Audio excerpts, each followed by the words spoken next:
you say who won? 13-3 every single time. But this is it. Only one of these teams are going to be labeled as the first seed, and the other will be pushed to the second as we comment down to our very final game of today. Let's jump into the draft. I already see a Ling band there, so let's check out the bands. Blacklist International, they are first pick. They're not changing the bands, man. They're not changing the bands. They don't need to. Again, they don't really need to adapt even. Even when the Claude is up for grabs, they smash the Claude. It's just they got to pay attention to that bottom side a bit more. No Varia ban here?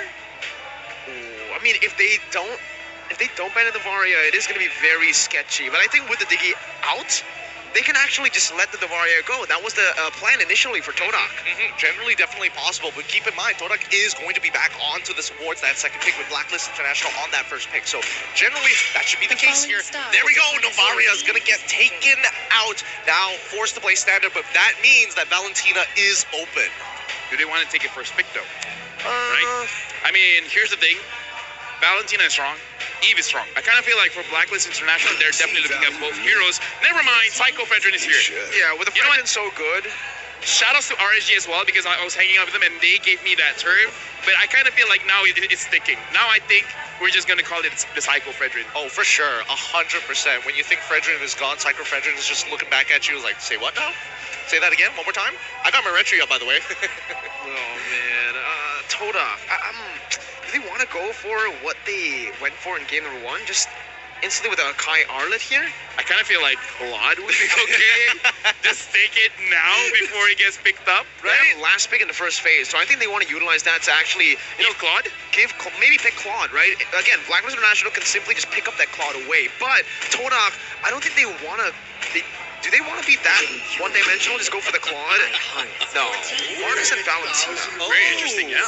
This is a rather interesting pick here because we do have a current 50% win rate on this Martis, but it's also a considerable flex pick for both Momo as well as Rival. It can go into the EXP and as well as that jungle position, and I think for Momo, he's definitely comfortable with it. We've seen Fredrin openers happen before in MPL MY. They played against it many, many times, and even during the SEA games as well, we did see a couple of people make that same attempt to snowball Martis from the EXP lane. I'm going to do you one better. Maybe Chiku guys. Don't look at me like that. I mean, like, are you really gonna tell me there's no world that Chiku guys doesn't use the Marcus Gold League? Oh, man. He probably does somewhere in his rank games, but maybe for now it might be a bit too crazy. We'll have to see what Blacklist International go for first, and they go for the Minotaur and the Yi. So with a few heroes banned away, with the SS and Diggy banned away, it's, I guess, Venus's third most comfortable pick. It is going to be the Minotaur, which is, again, very uncharacteristic because we've never really seen Venus on a full initiation hero. Thing is, Blacklist don't have dive. And right now, TODAK. Oh my god. Chikulaka, and they're picking up Hilda again.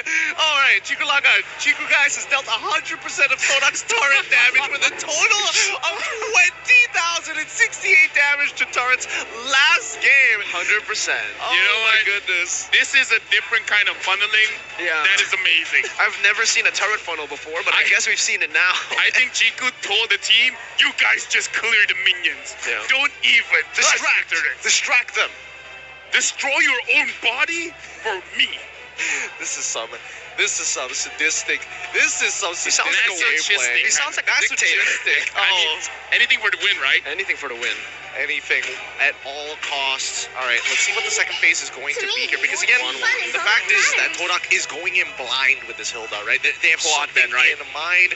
Oh, wait, now that I think about it, at the very least, I know that Hilda is able to cancel out a decent amount of abilities, and I think it might be applicable to Minotaur in this case. I haven't seen a lot of that interaction, so that is very interesting to see here in game. Right now, as we're talking about the Claude ban, even the production's like, okay, let's Even they can't handle the yeah, draft. even they is like, come on, it has to be a Claude, right? If it's not, then disrespect. I don't know. I feel like, again, TODAK might just be trying to force that Beatrix out. And yeah, it's not going to be... I don't think Claude sounds like that. So Blacklist International did not go for the Claude ban here. That sounds like a... Carry. Yeah, it sounds like a carry, yeah. All right, so get rid of the carry. I mean, it makes sense, right? I mean, carry is the obvious counter pick to basically all tanks in this game, and you've got two of the beefiest ones right in the first two picks for Blacklist International. We come back over to TODAK side, and it's going to be the Beatrix band this time. We are seeing some form of adjustments in the second phase. Do they want to pull off the Natan again? There's no dive technically from Blacklist International right now, and for TODAK, look, they have two physical damage dealers. They're setting up for something magic, I believe. Lunox? Ooh, Lunox jungle. That is very interesting, man. Lunox jungle. I like how you say Lunox jungle instantly when it comes to TODAK. It's, you know, they made it a signature for a reason. It's very interesting. Chiku guys was the one that used the Lunox jungle, but it's kind of like one of the process of interviews. Like, yo, you want to enter TODAK rival? Can you use the Lunox jungle? And he's like, I can try. Chiku made sure that he could use it. Got the job. Got the job for sure. No Claude, man. So the Claude might just come through here. But if they do go for the Claude, TODAK are going to be severely dependent on physical damage right now. Yeah, I agree with you here. I think even for Blacklist International, they actually respect the fact that anti-CC is going to be a little bit of an issue, so getting rid of the Lapu is always going to be great. We know that Valentina is susceptible to CC, but if you're still the real-world manipulation, that opens up a couple of options. But let's not forget, the Minoan Fury can also be stolen at the same time. They want to go for Joy right now, is my question, right? Good dive up against Blacklist International, good mobility to try to face off against the Minotaur as well, and has a bit of anti-CC within her kit. And deny. And magic damage. I don't know. I feel like even Arlet might actually be a little bit more suitable in these particular cases. At least with the Final Slash, you can start denying abilities. Harrod. You say Joy? What did you say, Joy? You know what? Yeah, you know what? I'm just trash. Let's just throw all of We're bad at the game. all the data we have here. Yeah, let's just throw it out. I mean, why do we even have a data right for TODAK? You know what? Production has been keeping us up to date with all the stats, but even then, it's still tough to predict what's going to be happening in this matchup. Blacklist International start things off in the second phase with the Arlet for themselves, and I think that's great, especially when you're up against a Harith. It's always good to be able to kind of lock him down just for a couple of seconds. Here's the thing. It kind of shows to me that this time TODAK, they want to fight. Looking at the draft right now, they're like, yeah, just now we gave you guys a lot of room. This time, not going to happen. Oh, and even Blacklist want to fight too, locking in the Brody into this matchup. I'm liking it. This is going to be a high body count game.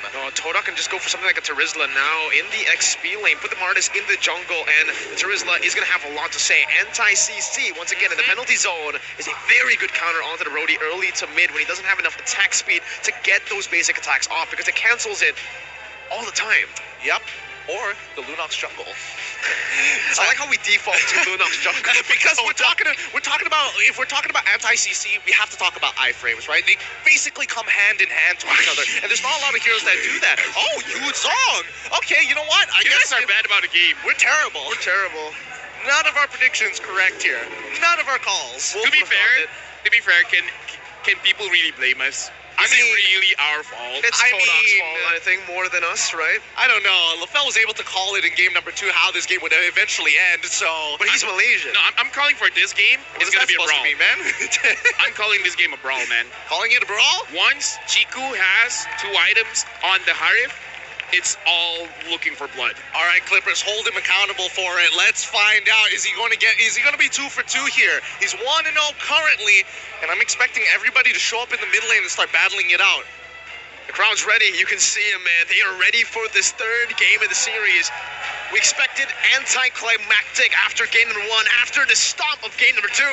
But TODAK somehow, someway, were able to shift the tides. And now we're here, ladies and gentlemen. Game number 3 for the first seed in Group D. This is going to be the last match here of the group stage before we move into the knockouts. Blacklist on the blue side with TODAK on the red Don't go in, side. Yums. Just relax. Like it's the Yums. Yums. He's giving tips. Oh, forcing a red tree early on. Yums dealing pretty good damage, but this is the problem, I believe. Up against a Fredrin. Oh, no. Yums has, this time he's actually baited out the red tree, so he can continue to do what he wanted to do in game number 1. Right now, honestly, I kind of feel like all he's trying to achieve is slow everyone down. But while we're having this time, we're seeing Yums take a beating, being a bit masochistic here. I'm actually looking at Moon for him to kind of like set the tempo for the team because there's a lot of great ults that he can take. And if he takes a good one and actually has a good start to the fight, then it's going to be very good for TODAK. I totally agree with you here, but also notice that Yums decided to go for Concussive Blast as well as taking the Flicker rather than going for the Sprint. So it's not like he can get out of these really, really tight situations and buy like a whole bunch of time. He's just waiting for these critical moments. 3-man though up top already. Chiku is going to be pressured here, forced to recall pretty early on, and he will just respect that. He knows that he can't go for that gold minion anyways unless he wants to get threatened here. But for the in-game emblems, anything in particular to note out? No, because I don't think that's the mage emblem for Chiku guys, if I'm not mistaken. No. So it's alright. Sorry, it's okay. It's alright for now. It's alright for now. But look at the bottom side, right? Just a lot of pressure towards Edward. Edward so far still doing quite okay. So for both teams, it looks like they're showing their face and then they're like, can we do this? No, we cannot. So at least for both teams, they're being respectful. Not a lot of crazy kills in the early stages of the fight. For now, Chiku guys as well as Owl look like they're doing quite even, though I would say Chiku guys is trading a little bit more HP. Now Black Dragon form from Momo looking for Wise. He found Wise in the bush right now. He does have the Petrify Wise and be able to dash away. Minion Fury blocking 2 members up. Now another knockup, but Momo finds the Petrify now onto Wise. Eternal still up. The overall manipulation dealing a whole lot of damage, but the sustain is actually there. And first blood goes to Rival. He's looking for more. Decimation is on, but Wise is able to sustain back up with the Appraiser's Wrath. Young with the flicker out with a racing attack. Fade away from Yue. Finds the double. TODAK once again will lose in the early game with Wise having more pressure on the turtle, but they know this information. No retribution on Wise. Can Moon look for the steal? He cannot. Wise gets it. Venus looking for the knockup. Moon knocked up, forced to flicker out.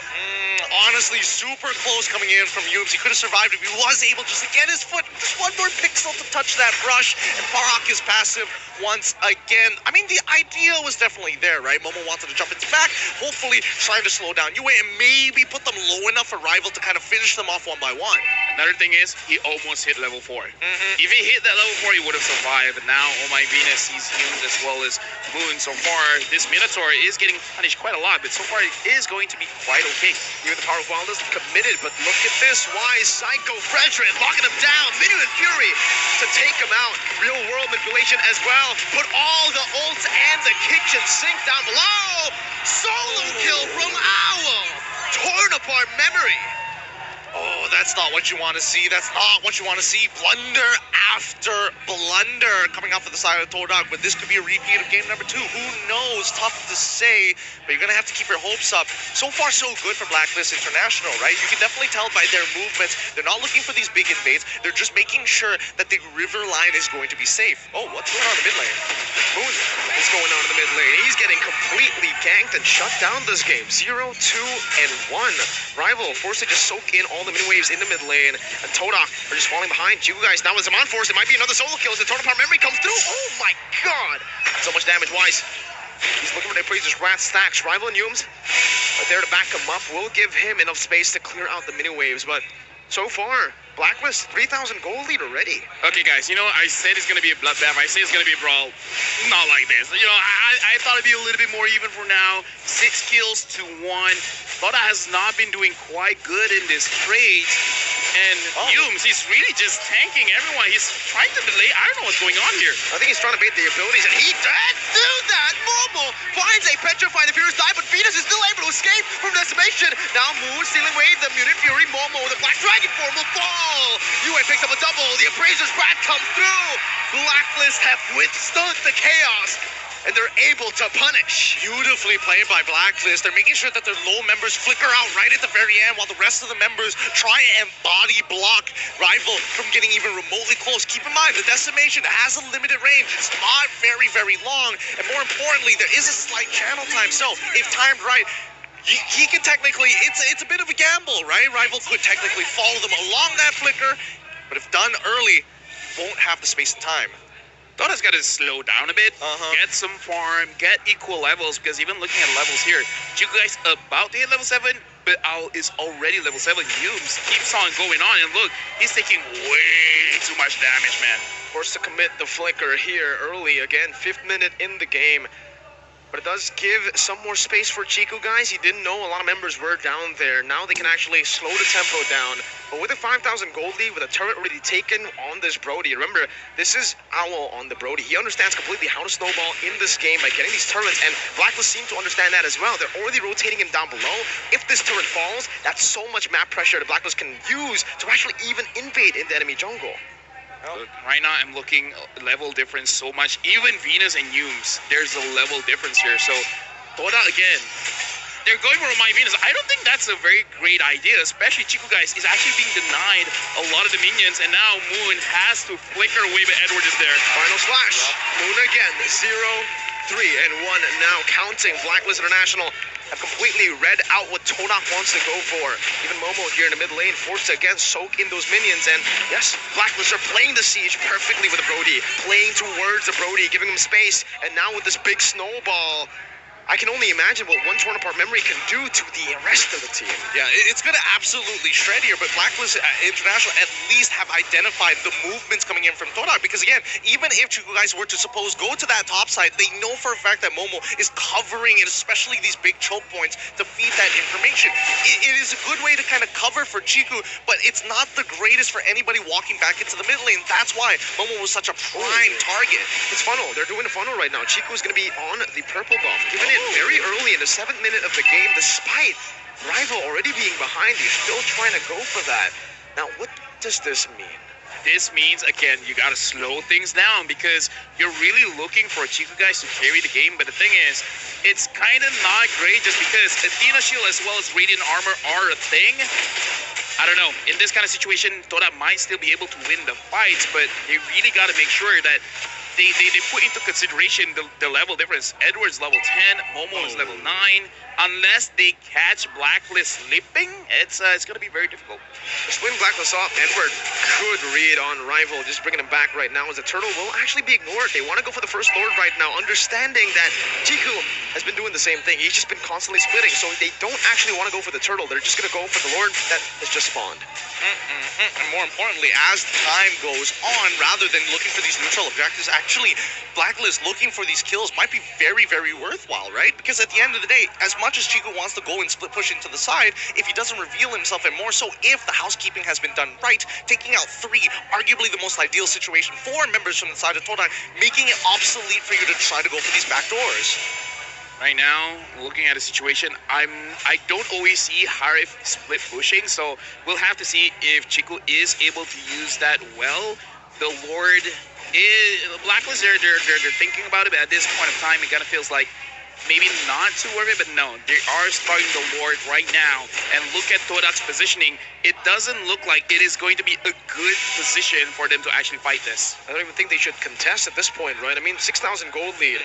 Game number 2, they tried to contest with a 6,000 gold lead, and they ended up just having to back away, and that's exactly what they do right now. They try to go for a turret down below, splitting up the map, just like Fell said in game number 2, but now the overworld manipulation, that immobility field as well. Momo forces the Black Dragon form as they go for the defense here in the mid lane. Meanwhile, Chico in the bottom lane right there might be forced into a 1v1. Torn apart memory, though, from Owl.